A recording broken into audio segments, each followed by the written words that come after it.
जैसा कि हम जानते हैं हमारे देश में इंडिया में अनएम्प्लॉयमेंट कितनी ज़्यादा है। ओके।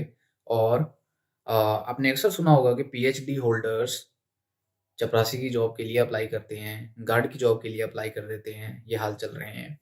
ये बिल्कुल सच है। तो मेरे दिमाग में एक चीज़ चल रही थी कि क्या सरकार ऐसा कर सकती है कि नहीं, जिससे अगर गवर्नमेंट चाहे तो शॉर्ट स्पैन ऑफ टाइम में लाखों जॉब्स क्रिएट कर सकती है, आर-एन-डी का स्पेस खोल सकती है और ये हमें शॉर्ट टर्म में नुकसान पहुँचाएगा, लेकिन लॉन्ग टर्म में हमें बेनिफिट करेगा। कोई जीनियस आइडिया नहीं है, ये सिंपल है, बहुत ही सिंपल है, जो कम्युनिस्ट कंट्रीज़ करती है, ठीक है? जैसे कि रशिया या फिर चाइना।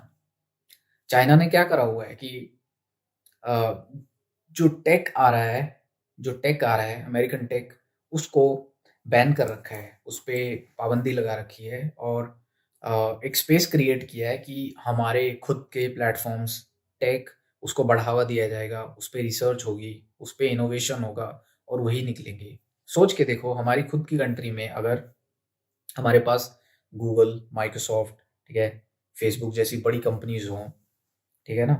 तो कितना बेनिफिट हो सकता है हमें, प्रॉफिट्स, ठीक है, प्रॉफिट्स तो हमारी कंट्री में रहेंगे ही। उसके बाद हमारे खुद के सोशल मीडिया प्लेटफॉर्म्स होंगे, ओके, जिससे जॉब्स अल्टीमेटली बढ़ेंगी हमारी कंट्री के अंदर। अब आप बोलोगे कि नहीं, ये जो गूगल, माइक्रोसॉफ्ट या फिर मेटा कंपनीज हैं, उनके ऑफिसेस भी तो हैं हमारी कंट्रीज में, बैंगलोर में है, हैदराबाद में है, बड़ी बड़ी सिटीज में है।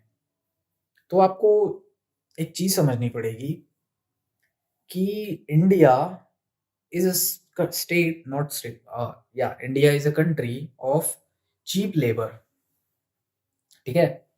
उन्होंने जो ऑफिसेस खोल रखे हैं ना यहाँ पे, वो चीप लेबर है, ओके? अगर सेम काम वो यूनाइटेड स्टेट्स में करेंगे या फिर किसी वेस्टर्न कंट्रीज में करेंगे, तो उनको बहुत ज़्यादा पे करना होगा, बहुत ज़्यादा एक्सपेंसेस आते हैं। वो इंडिया में अपने ऑफिसेस खोलते हैं जो क्रीम माइंड्स है ना, जो टॉप ऑफ द क्या बोलते हैं, टॉप ऑफ द लिस्ट हैं, जो ब्राइट माइंड्स हैं, वो उनके लिए काम करती हैं। ऐसा नहीं है कि वो बहुत ही ज़्यादा लोगों को एम्प्लॉय करते हैं। आपको नंबर्स नहीं पता होंगे, आप नंबर्स कभी चेक करना। तो अगर हेडक्वार्टर्स हमारे यहाँ होंगे, इनोवेशन हमारे यहाँ, मेन चीज़ है आर-एन-डी, रिसर्च होगी, इनोवेशन होगी हमारी कंट्री में, तो वो लॉन्ग टर्म में हमें ही तो फ़ायदा करने वाले हैं। हम ओरिजिनल टेक बनाएँगे, अमेरिकन टेक को इम्पोर्ट नहीं करेंगे। जो इंटरनेट जो है, आपको क्या लगता है क्या है? This is American technology developed by American military, ठीक है? इसको कमर्शियलाइज़ किया गया है, which acts as a soft power, ठीक है? ये एक अमेरिकन एम्पायर का पार्ट है, जो इन्फ्लुएंस बनाने में हेल्प करती है ग्लोबली। बट मुझे लगता है कि हमें खुद का इंफ्रास्ट्रक्चर, इनोवेशन, आर-एन-डी लैब्स और कंपनीज़ ओपन करनी चाहिए, उनको बढ़ावा देना चाहिए। जो ये स्टार्टअप का कल्चर आया था मोदी के युग में, वो ठीक था, उससे काफ़ी फ़ायदा हुआ, बट उससे ये भी हुआ है कि बहुत सारे घटिया टाइप के स्टार्टअप्स निकल के आ गए हैं। बेसिकली अमेरिकन कंपनीज़ को, अब अमेरिकन स्टार्टअप्स को कॉपी किया हुआ है। ज़ोमैटो वगैरह क्या है, कॉपी तो है, ठीक है? कॉपी है।